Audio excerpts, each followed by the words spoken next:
Hey everyone, this is Michael again and welcome to the Smackdown and AEW Rampage review. Smackdown tonight was from the Staples Center in Los Angeles, while AEW Rampage was taped from the UBS Arena in Long Island, right here in New York. Smackdown tonight, I thought the show was absolutely terrible, as always, god-awful. You know, Monday Night Raw, it's bad every single week, but in my opinion, SmackDown is worse than Monday Night Raw. Never thought I would say that. SmackDown is absolutely worse than Monday Night Raw. But what do we get on SmackDown tonight? We had Rick Boogs and Shinsuke Nakamura versus Angel and Humberto, Los Lotharios. We also had Drew McIntyre versus Sheamus, Toni Storm versus Charlotte Flair in a championship contenders match.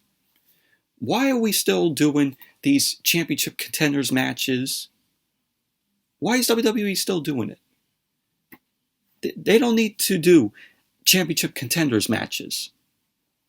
They need to do away with that. And we had in the main event the New Day versus the Bloodline and RKBro. The winner will be known as the best tag team in the company. SmackDown, god awful, as always. But anyways, let's jump right into the review. SmackDown opened up tonight with Sami Zayn. Sami Zayn ended up coming out in a wheelchair.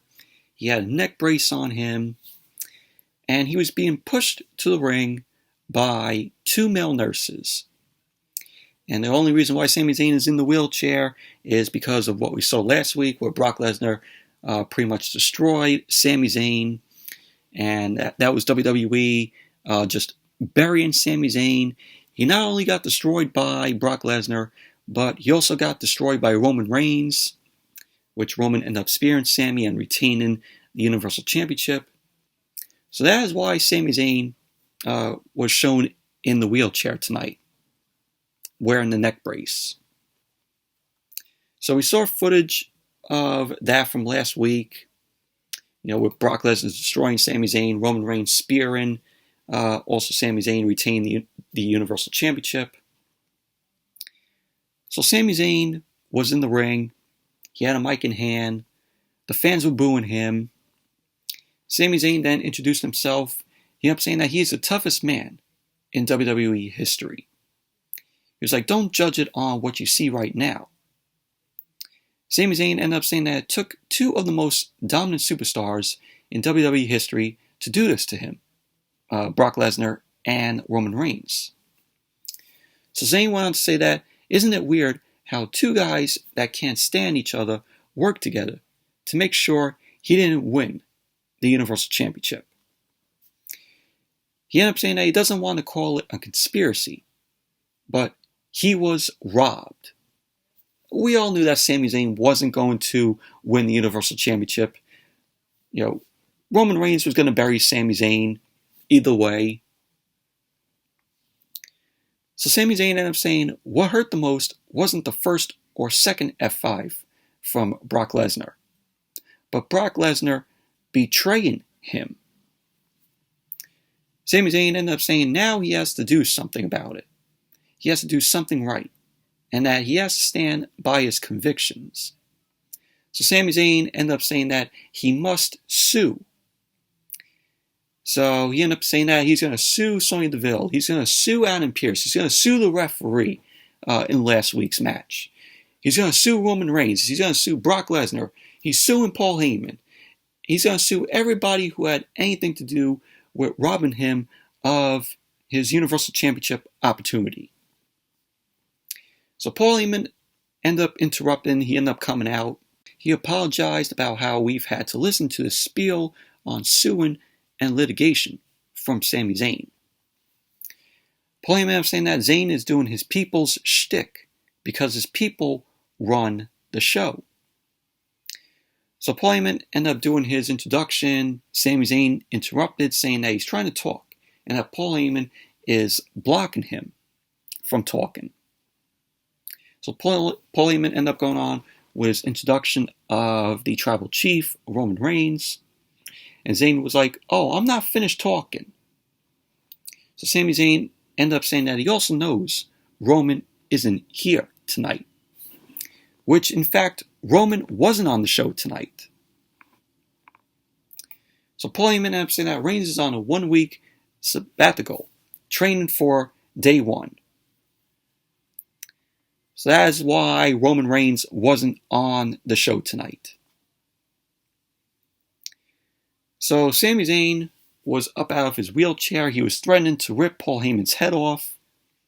Sami Zayn and his 2 male nurses backed Paul Heyman into the corner. Sami ended up saying that Reigns isn't here tonight, so no one is here to save Paul Heyman. So then out came Brock Lesnar. Brock Lesnar ended up making his way out. He ended up getting a pop from the crowd. He was wearing overalls. And when I saw Brock Lesnar come out wearing those overalls, I'm like, did he just come off from working at the farm or working in the butcher's place? That's what he looked like, wearing the overalls. So he was also shown laughing, Brock Lesnar. So Sami Zayn and his 2 male nurses end up standing guard. Brock Lesnar ended up grabbing a chair from ringside. He was smashing the chair on the announce table. He walked around the ring. Paul Heyman had a shocked look on his face. Brock Lesnar ended up taking the chair in the ring. He sat up the chair. He took a seat, but he ended up getting the mic. And we had a Suplex City chant break out from the crowd. So Brock Lesnar ended up asking how Sami Zayn is doing. So Sami Zayn ended up saying that he's not great. He's in a wheelchair. So Brock Lesnar ended up laughing at the wheelchair that Sami Zayn was in. He was laughing at Sami Zayn wearing the neck brace and also the male nurses that were by his side. So Sami Zayn ended up saying that this is all Lesnar's fault. So Lesnar ended up going on. Sami ended up telling him to shut up. Lesnar ended up saying that he thinks they got off on the wrong foot. So Lesnar then apologized to Sami Zayn, but he ended up wanting to know how bad it really hurts on a 1 to 10 scale for Sami Zayn. So Sami ended up saying that it's a 10 on the physical scale, but his feelings are hurt on a 20. So Lesnar ended up saying that he's feeling Sami. Lesnar then ended up baiting Sami into thinking there might be a chance of a friendship here. So Lesnar ended up asking Sami Zayn if he really thought he could beat Roman Reigns. Lesnar ended up saying that he did Sami a favor, but Sami didn't agree. So Lesnar ended up saying that Sami was never going to beat Roman that night, and he knows it. Pretty much we all knew it. So Sami ended up asking if Brock Lesnar really beat him up so that Reigns' win over him wouldn't really count. So Lesnar ended up saying that Sami is a smart kid. He ended up asking Sami what part of Canada he's from, to which Sami Zayn ended up telling Lesnar he's from Montreal. So Lesnar was speaking in French, which was funny. So Sami ended up saying, they don't talk like that. So Lesnar ended up saying that he's trying to lighten things up from one Canadian to another. So Lesnar ended up inviting Sami to come to Saskatchewan so that they can go hunting together. Sami ended up saying to Lesnar that he's a vegan and he's been meaning to talk to Lesnar about. So Lesnar ended up saying, come on, let's get out of Hollywood and go do something more fun. So Sami ended up saying, that's not a bad idea. So Lesnar starts to wheel Sami away in his wheelchair. Paul Heyman ended up coming from behind with a mic. he ended up asking, what the hell is he looking at here? And the facial expressions on Paul Heyman's face during this thing was really funny. So Paul Heyman ended up saying that he must have spent too much time at the dispensary and the edibles are kicking in. Paul Heyman ended up saying that 3 years ago, this would have been an automatic trip to Suplex City. But instead, he's watching Canadian besties about to go moose hunting in Saskatchewan. So Paul Heyman ended up going on with his introductions. He was hyping Brock Lesnar up, and he referred to Lesnar as the likely future reigning and defending Universal Champion. So Lesnar ended up snapping. He ended up destroying Sammy's male nurses. He tossed them out of the ring. Paul Heyman ended up getting out of the ring. Lesnar was staring Sami Zayn down. Lesnar then ended up attacking Sami, ended up sending Sami's wheelchair flying. So Brock Lesnar ended up leveling Sami Zayn in the middle of the ring. He delivered an F5 to Sami Zayn. So Paul Heyman was watching from ringside. Lesnar standing tall. He ended up making his way out of the ring. He stopped on the stage and looked back at the ring. And pretty much that was basically that. But overall, I really liked this opening segment here. I thought it was funny with Sami Zayn and Brock Lesnar here. So, but really enjoyed it. Really enjoyed this opening. And then we had Kayla Braxton. Kayla Braxton ended up stopping Brock Lesnar backstage. She was asking why Brock Lesnar came to the ring. So Lesnar ended up saying, why don't you ask my advocate, Paul Heyman? And then Brock Lesnar ended up walking off. And that was that. But with Paul Heyman in the opening saying, he referred to Lesnar as the likely future reigning and defending Universal Champion, does this mean that Paul Heyman is going to be breaking away from Roman Reigns and going back to being with Brock Lesnar? That's a little tease right there. And what Brock Lesnar said to Kayla Braxton there, when he said, why don't you ask my advocate, Paul Heyman? Shows right there that that's a little tease, that Paul Heyman is going to be breaking away, possibly, from the tribal chief, Roman Reigns. And if that does happen, Roman is not going to like that.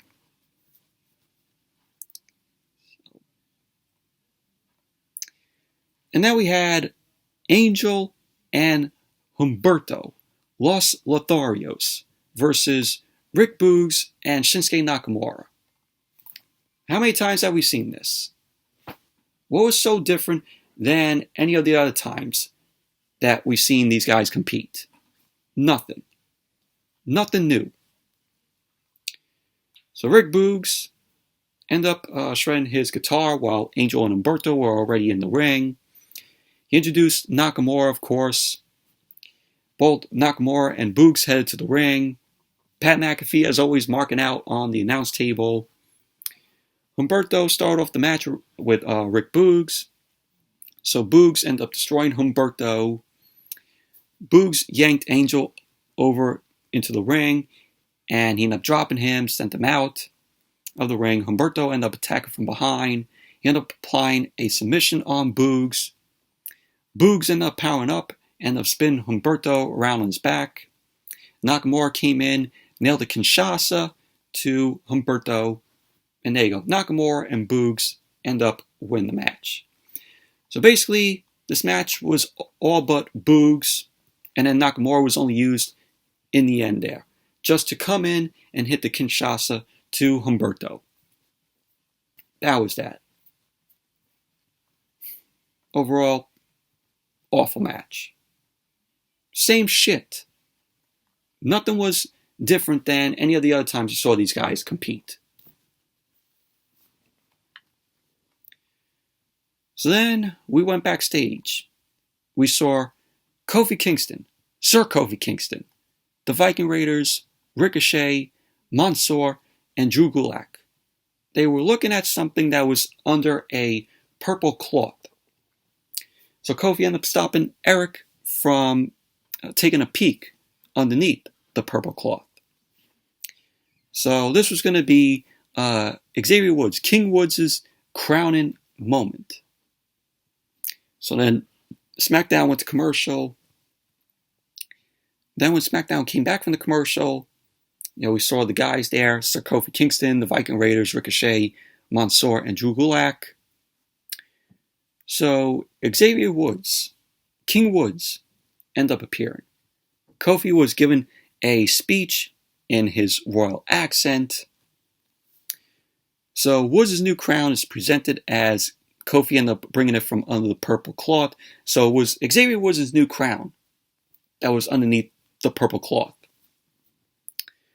So Woods ended up saying now that he has his new majestic crown, he's prepared for an auspicious battle against RKBro and the Usos to prove that they are the greatest tag team in all of WWE. So Woods ended up getting a chant from the crowd, and that was basically that. But that's all they did was just, oh, here is Xavier Woods' new crown. Wow, like we are surprised. It's a new crown. Were you all surprised? I know I wasn't. So then we saw Adam Pearce. Adam Pearce was in his office. Drew McIntyre ended up walking in. He had his sword Angela in hand. So Drew McIntyre was like, oh, I wasn't even in the Black Friday Battle Royal 2 weeks ago. Why wasn't I in it? So Adam Pearce ended up saying that the Black Friday Battle Royal list was chosen by a higher authority. Sony Deville made the list, but it had to go through a person higher in the authority. So Pearce ended up saying that this higher authority has also ruled that McIntyre can't take his sword to the ring tonight. So McIntyre ended up taking his sword. He ended up jabbing the sword through Adam Pearce's desk, and then he walked off. And that was that. And then we had Sheamus versus Drew McIntyre. Sheamus made his way out to the ring. Cesaro was watching backstage. And SmackDown went to commercial. Then when SmackDown came back from the commercial, we saw Sasha Banks. Sasha Banks was talking with Toni Storm backstage. Sasha ended up going on praising Toni Storm for being a world-traveled wrestler. She ended up saying that she's known Charlotte for a long time and has never seen her as angry as she was last week. Of course, last week, Toni Storm ended up getting her revenge, pieing Charlotte. I'm like, we're still doing this Three Stooges type shit, where Charlotte ended up pieing Toni Storm 2 weeks ago with 2 pies. And then last week, Toni Storm got her revenge and pied Charlotte. So basically this whole feud is just by throwing pies at each other, at Charlotte and at Toni Storm. Three Stooges type shit here. This feud's going all because of, oh, Charlotte threw 2 pies at Toni Storm. And now Toni Storm got her revenge last week and threw a pie at Charlotte. So Sasha ended up warning Toni Storm to watch her back because Charlotte will be coming for her hard. But don't lose your cool until Charlotte does first, because she will. And when she does, it's going to be Toni time. So pretty much that was that. So then Drew McIntyre ended up making his way out. Adam Pearce was shown in his office. He was trying to get McIntyre's sword out of his desk. So Sheamus and McIntyre end up having words in the middle of the ring. McIntyre knocked Sheamus's shillelagh away out of his hand. The match started. They ended up brawling. McIntyre ended up decking Sheamus, and he ended up beating down Sheamus with a forearm. McIntyre ended up turning around the corner. He delivered a chop to Sheamus. McIntyre delivered another chop to Sheamus in the corner. Sheamus then ended up fighting out of the corner. He ended up delivering a clothesline to McIntyre. Sheamus kept control of the match. He ended up going for the 10 beats of Buron, but McIntyre ended up countering that, and he ended up fighting back. Sheamus ended up dropping McIntyre over the top rope with a stunner. And then Sheamus then delivered the 10 beats of Buron again, sending McIntyre out to the floor. Sheamus ended up leaping off the apron. McIntyre ended up ducking, and Sheamus landed hard on the apron. McIntyre ended up sending Sheamus flying in front of the commentary table with the belly-to-belly suplex. SmackDown came back from the commercial.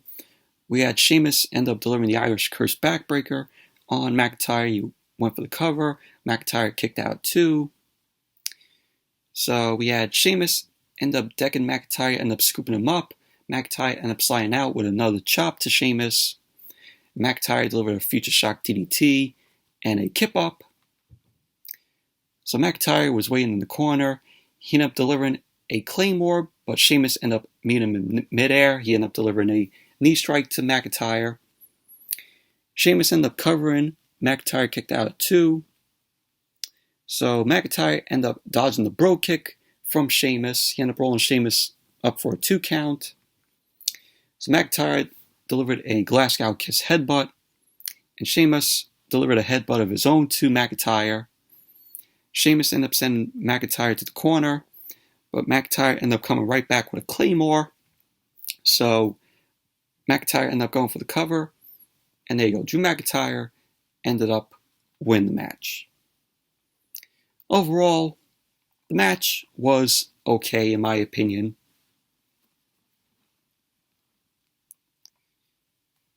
And then we saw the Joker and the Riddler, Corbin and Moss, backstage. So they end up having Adam Pearce's desk with McIntyre's sword still stabbed into the other desk. Corbin and Moss end up pushing the desk away, and that was that. But I'm glad that we didn't get to see Jeff Hardy versus Corbin tonight, because Jeff Hardy got released yesterday. So, good thing we didn't have to see that match.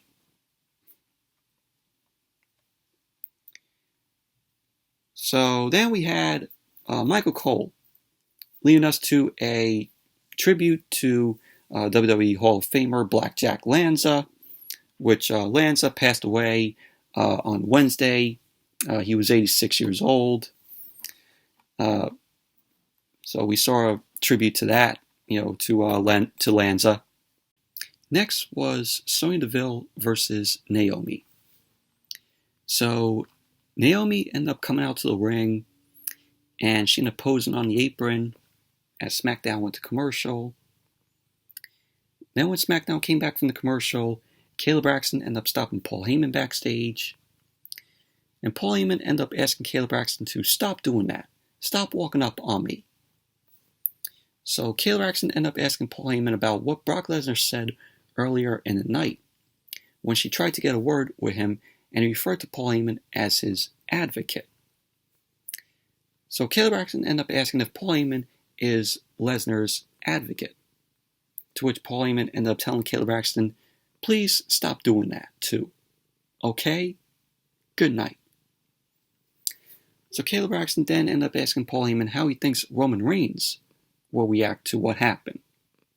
So Paul Heyman looked around, he was a bit nervous, and he walked off, and that was that. So when the Tribal Chief, Roman Reigns, comes back next week, he's not going to be too thrilled about what happened tonight. So he's going to be one pissed off Tribal Chief. So then we went back to the ring. Naomi was waiting on Sonya Deville. Michael Cole ended up showing us the happenings in this the Sony Deville and Naomi feud, which this feud needs to fucking end. WWE has no idea where to take this feud. So this feud should just fucking end already, in my opinion. Like, where are they going with this feud? So Naomi ended up getting on the mic. She ended up calling Sony Deville out. She ended up telling her to take that little suit off and come get this glow. So then out came Sony Deville. Sony Deville ended up taking her jacket off. And I love Sonya's attire that she was wearing tonight. Really liked what she was wearing, that attire. So Sonya Deville ended up marching to the ring. Naomi was staring her down. So Sonya Deville ended up getting on the mic, and she ended up saying that they're going to get the match. But first, she has a few surprises. So Sonya Deville ended up introducing Natalya as a special guest ring announcer. And Sonya Deville ended up announcing that the special guest timekeeper is Shayna Baszler. So both Natalya and Shayna Baszler were already at ringside. Naomi ended up going to ringside. She went right after Shayna Baszler, and she ended up taking out Baszler. Natalya then returned to the ring, and she ended up kicking Natalya off the apron. So Naomi ended up staring Sonya Deville down. Naomi ended up charging, and Sonya Deville ended up retreating out to the floor. So we had Sonya Deville end up ordering Natalya and Shayna Baszler to get back on the apron and go after Naomi. So Naomi was surrounded by Natalya, Shayna Baszler, and Sonya Deville on the apron. So then we had the debut of Xia Li. So Xia Li ended up making her entrance, and she had these CGI lightning effects as part of her entrance. Made it look like she came out of Mortal Kombat. I swear, the lightning effects, the lightning CGI effects, look like she came out of Mortal Kombat, like she's a Mortal Kombat character. So she ended up coming her way down to the ring. Sonya Deville ended up looking shocked. Xia Li ended up coming to the ring. She ended up staring everyone down. And so Sonya Deville, Natalya, and Shayna Baszler come to the ring. Xia Li and Naomi end up teaming up to fight Sonya Deville, Natalya, and Shayna Baszler. Xia Li ended up taking out Natalya, ended up sending her out to the floor. Naomi ended up taking out Shayna Baszler, sent her into a kick from Xia Li. Sonya Deville was pleading with Naomi, so Sonya Deville turned around to Xia Li. Sonya Deville ended up ducking a punch from Naomi, and she ended up getting dropped by a roundhouse kick from Xia Li. So Naomi ended up going up to the top turnbuckle to deliver the split-legged moonsault, but we had Shayna Baszler and Naomi end up pulling Sonya Deville out of the ring. So Xia Li and Naomi end up bowing to each other in the middle of the ring. So Xia Li and Naomi end up staring down Sonya Deville, Natalya, and Shayna Baszler. And that was basically that. So the match didn't get underway. Overall, this was awful. This was a waste of time. And Xia Li is now part of this awful Sonya Deville and Naomi feud. How fucking sad is that? Awful. Absolutely awful. This is what you debut Xia Li for? To put her in this feud that should fucking end. And a feud that WWE has no idea where to take this feud. Absolutely awful. So we saw RKBro, Matt Riddle, and Randy Orton backstage. They were with Johnny Knoxville and the cast of Jackass Forever, which I'm like, why are they on here when the film doesn't come out until February? Which I'm looking forward to Jackass Forever when it comes out. So Matt Riddle ended up asking them for advice in the triple threat match tonight, which the winner will be known as the best tag team in WWE. So Riddle ended up asking Randy Orton if he has anything to add or say. And Orton was like, nah, I don't. So Orton ended up walking off. Johnny Knoxville ended up joking about Randy Orton being tightened up. And Riddle was like, oh, that's just Randy, man. So Riddle was joking around with the cast of Jackass. And that was that. But a plug for Jackass Forever, which doesn't come out until February of next year.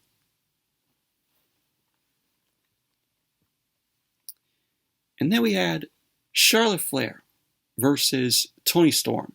This was a championship contenders match, which WWE should put an end to doing these championship contender matches. Why do them? Why? We don't need championship contenders matches. So we had Charlotte end up making her way out first. And then Toni Storm ended up coming out as SmackDown came back from the commercial. So if Toni Storm won the match, Toni Storm will get a title shot and become the number one contender for the SmackDown Women's Championship and face Charlotte. So the match started. Toni Storm ended up running right into a right hand from Charlotte. Charlotte was talking some trash to Toni Storm. Toni Storm countered a suplex from Charlotte. Toni Storm ended up hitting a basement dropkick to Charlotte. Toni Storm sent Charlotte into the turnbuckles. Charlotte ended up fighting Toni Storm off with a suplex attempt, and she delivered a back elbow to Toni Storm. Toni Storm ended up charging in with a crossbody for a quick pin attempt, which Charlotte ended up kicking out. So Toni Storm ended up fighting Charlotte off with some uppercuts. Toni Storm ended up missing a boot in the corner, and both Toni Storm and Charlotte kept fighting. So Charlotte ended up dropping Toni Storm with an uppercut, and she ended up dragging Toni Storm into the corner, started stepping on her. Charlotte ended up going for the moonsault, which Charlotte needs to stop doing that moonsault. Every time she does that moonsault, it is absolutely awful every single time she hits it. Stop doing the moonsault. You can't do a good moonsault. Every time she does it, it's absolutely fucking abysmal. So Toni Storm ended up rolling out of the way as Charlotte did her awful moonsault, and Toni Storm ended up flipping over on her stomach, and Charlotte ended up landing another moonsault, which looked fucking awful as well. So she ended up going for the pin on Toni Storm. Toni Storm ended up kicking out at 2. Charlotte ended up going to work on Toni Storm's legs. Toni Storm ended up counter rolled Charlotte out of nowhere for a 2 count. And at the end of the match, we had Charlotte stomping on Toni Storm's neck, and her head bounced off of the ring post. And the referee was warning Toni Storm, but Charlotte kept stomping away. And the referee ended up calling for the match. And there you go. Toni Storm ended up winning the match by disqualification. Post-match, Charlotte was seething as Toni Storm's music ended up playing. Charlotte ended up leveling Toni Storm with a big boot. And Charlotte ended up standing tall, and she was getting boos from the crowd. And that was that. Overall, this was a waste of time. This was a fucking waste of time. Charlotte needs to stop doing her moonsault. Because every time she does it, like I said, it is absolutely fucking awful. She can't do a good moonsault. She needs to stop doing the moonsault. Main event, triple threat match. The New Day versus RKBro versus the Usos. The winner will be known as the best tag team in WWE. And as we all know, the tag team division on both shows, Raw and SmackDown, are fucking awful. Absolutely dreadful is the tag team division. And this was predictable. We all knew what WWE was going to do. We all knew who they were going to choose to win the match. So we had the Usos end up coming out first. And then SmackDown went to commercial. Then when SmackDown came back from the commercial, Brock Lesnar ended up approaching Adam Pearce in his office. Brock Lesnar ended up staring down at Adam Pearce, who looked terrified. Brock Lesnar ended up asking Adam Pearce if he remembers that suspension and the $1 million fine. Lesnar ended up saying that he never got the chance to thank Adam Pearce, but he understood the fine and that it went to charity. And Brock Lesnar ended up saying that he's thankful for that. Lesnar ended up saying that this is a double thank you because due to the suspension, he had a little time off. And during that time off, he got to enjoy one of his favorite things, and that was hunting. So Brock Lesnar ended up going on about how he scored a giant moose, and it was a huge moose, 2,000 pounds. So Lesnar ended up pulling out his flip phone. Brock Lesnar still thinking that he's still in 2003 because that flip phone looked like it was from 2003. So he ended up showing Adam Pearce a photo of the moose, but he can never figure out these phones. So Brock Lesnar ended up getting upset. He ended up destroying the flip phone. He ended up going on telling Adam Pearce how he strung the moose up. He gutted it, he butchered it, and he ate it. Adam Pearce ended up saying that he's never tasted moose meat, but Lesnar ended up saying that it's one of his favorites. It's a delicacy. So Lesnar was shown patting Adam Pearce on the back. He ended up saying that he just wanted to thank him. Brock Lesnar also ended up saying that he named the moose after Adam Pearce, and that he hung it up on the wall of his cabin, so he could always think of that moment. So Adam Pearce was barely able to get a thank you out of Brock Lesnar. So Lesnar ended up thanking him again, and he ended up patting Adam Pearce on the back, and Adam Pearce ended up walking off. And that was that. And then we went back to the ring, and we had the Usos end up getting on the mic. They end up going on about how they don't care about King Woods' new crown or RK-Bro hanging out backstage. They only care about getting the win tonight, just like they are going to get the win at day one. So they end up declaring that they are number one and that they are running this show. So then out came the New Day. So we had Kofi and Xavier end up coming to the ring. SmackDown went to commercial. Then when SmackDown came back from the commercial, RK-Bro ended up making their way out. So the match ended up starting. Matt Riddle started off with Kofi Kingston. Riddle ended up going behind, ended up slamming Kofi. Riddle ended up going for the armbar on Kofi, but Kofi blocked it. So Kofi ended up delivering a dropkick from the corner to Matt Riddle. Went for the cover. Riddle ended up kicking out at 2. Kofi tagged in Xavier Woods. They ended up doing a double team on Matt Riddle. Woods delivered a elbow drop and a splash on Riddle. Went for the cover. Riddle ended up kicking out at 2. Woods ended up chopping Riddle. Riddle ended up rocking him with a right hand. So Riddle ended up unloaded, but Xavier Woods ended up kicking his leg out. He ended up planting Riddle face first. He went for the cover. Riddle ended up kicking out 2.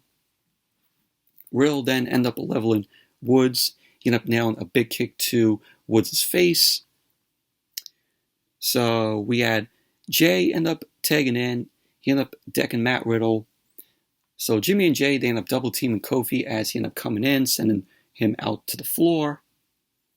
The Usos then end up knocking Randy Orton off the apron out to the floor.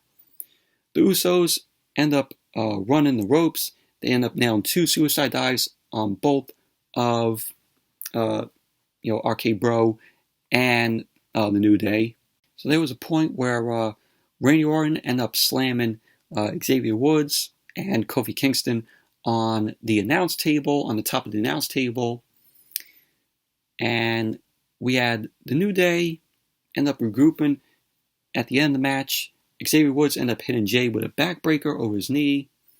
Kofi ended up following it up. He delivered a stomp onto Jay. And Kofi went for the cover. And there you go. The New Day ended up winning the match. And the New Day are known as the best tag team in WWE.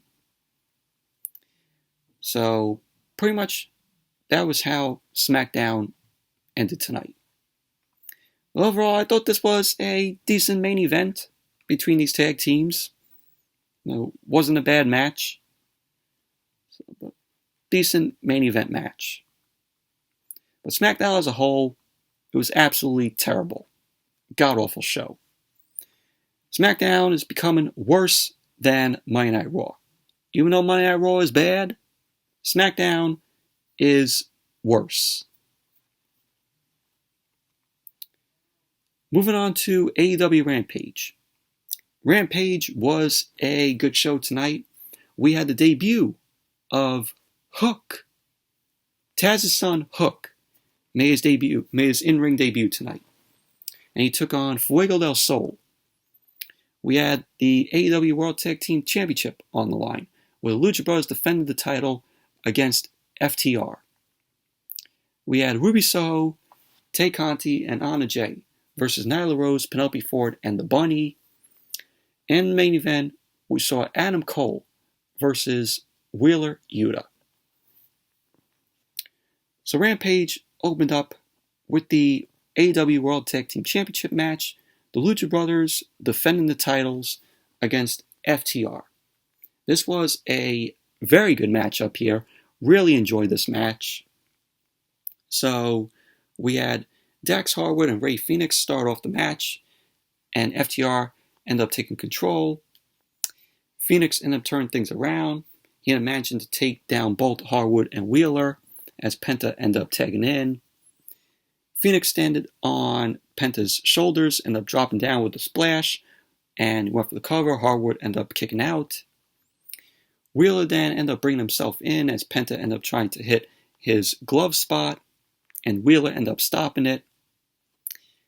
So we had FTR end up managed to get a blind tag, and Fenix ended up getting the tag also. He ended up launching into a takedown on Wheeler. So the referee was distracted. Tully Blanchard ended up getting involved. He was pressuring Fenix on the ropes. So Fenix was trying to tag out, but Harwood ended up nailing him with a forearm. And he ended up trying to go to the top rope. He ended up getting cut off by Fenix as Fenix ended up taking him down. So we had Fenix end up getting Wheeler out because Wheeler ended up tagging in, ended up hitting a drop kick on Fenix. So Penta ended up coming in. He delivered a sling blade to both Harwood and Wheeler. So then we had Tully Blanchard get involved once again in the match where he got up on the apron. He was trying to punch Fenix, but Fenix ended up dropping Tully Blanchard. So Harwood ended up catching Fenix in midair, ended up hitting a slingshot leader bomb, and he went for the cover. Fenix ended up kicking out. So FTR ended up trying to cheat win the match with the AAA Tag Team titles. The official ended up seeing it.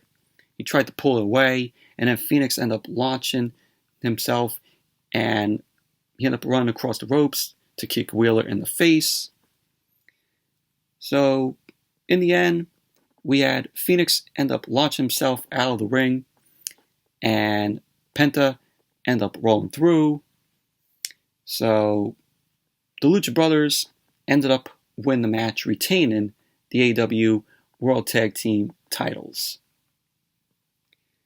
But overall, this was a good match. Really enjoyed it. Both teams gave it all they got here. But really like the Lucha Brothers. So then we have Ruby Soho, Tyconti, and Anna Jay versus Nyla Rose, The Bunny, and Penelope Ford. This was just a very meh match here. Tyconti started out in the ring.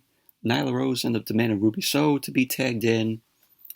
Tyconti ended up refusing to tag in Ruby Soho, and she was taken down as the Bunny was being brought in. So we had Tyconti end up delivering a high roundhouse kick to the Bunny, and Anna Jay ended up coming in. Anna Jay and Tyconti ended up launching themselves, connecting with a big boot to the Bunny. Vicky Guerrero ended up distracting the referee. Penelope Ford ended up catching Tyconti with a huge boot. So we had Nyla Rose, the Bunny, and Penelope Ford. They isolated Tyconti in their corner. So Tyconti was trying to fight back. The Bunny ended up just dropping Tyconti to her knees. Ruby Soho ended up coming in, and she ended up delivering some knee strikes to Penelope Ford. Ruby Soho followed it up with a low leg sweep. Nyla Rose then ended up tagging in, and Nyla Rose ran through Ruby Soho. She ended up following it up with a leg drop. She then applied the bear hug, and she ended up sending Ruby Soho face first into her teammates. Tyconti ended up taking out the Bunny, and all the women were taking out each other. Vicky Guerrero ended up handing brass knucks to the Bunny, and the Bunny ended up swinging the brass knucks toward Anna Jay, which it ended up connecting, so Anna Jay ended up taking the brass knucks shot from the Bunny. So Tyconti ended up taking the Bunny out. Nyla Rose came in, ended up delivering a beast bomb, and there you go. Nyla Rose, the Bunny, and Penelope Ford ended up winning the match. Overall, very meh match. So then we saw Tony Schiavone. Tony Schiavone was backstage to interview Sting and Darby Allin. So then we saw FTR. FTR ended up ambushing Sting and Darby Allin from behind, and it led to a brawl between them backstage. So Tully Blanchard ended up nailing a low blow to Sting. And Tully Blanchard ended up telling Sting one more time. So that was that. So what are we going to see? We're going to see Tully Blanchard versus Sting. Guess that's what they're going to be setting up. That's my prediction. Maybe wrong on that. So that was what happened. And then we had Hook versus Fuego del Sol. This was Hook's AEW in-ring debut on Rampage. And he looked good here. And, he made his way out. He got a good crowd reaction. So we had both Hook and Fuego del Sol start off the match. They were grappling at each other. Hook ended up getting the best of Fuego del Sol. So Hook was trash talking to the official, and Hook ended up regaining control of the match with a freestyle bow and arrow to Fuego del Sol. And Hook was just delivering some rights and lefts to Fuego del Sol.